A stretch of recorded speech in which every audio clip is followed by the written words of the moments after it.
సాధారణంగా మోడీ వ్యక్తిగత విషయాలు ప్రస్తావించరు, కానీ ఈ దఫా ఎన్నికల్లో ఒత్తిడి పెరిగిందేమో కీలకమైన వ్యాఖ్యలు చేశారు. కాంగ్రెస్ సమాజ్వాదీ పార్టీలు వారసత్వ రాజకీయాలు చేస్తున్నాయని, ప్రజలను పక్కన పెట్టి కేవలం సొంత కుటుంబాల బాగు కోసం ఆరాటపడుతున్నాయని ప్రధానమంత్రి నరేంద్ర మోడీ ఆరోపించారు. రాబోయే తరాల కోసం మెరుగైన భవిష్యత్తు నిర్మించడానికి తాను శ్రమిస్తున్నానని చెప్పారు.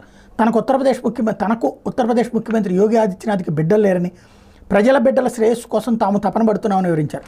ఆదివారం ఉత్తరప్రదేశ్లోని ఎటావా, దౌరాహ్రాలో సార్వత్రిక ఎన్నికల ప్రచార సభల్లో మోడీ ప్రసంగించారు. రాబోయే 1000 సంవత్సరాల పాటు భారత్ శక్తివంతమైన దేశంగా కొనసాగడానికి పునాది రాయి వేస్తున్నానని ప్రకటించారు. తాను ఉన్నా లేకున్నా భారతదేశం ఉంటుందని, అందుకే దేశాన్ని శక్తివంతంగా మార్చాలని సంకల్పించానని స్పష్టం చేశారు.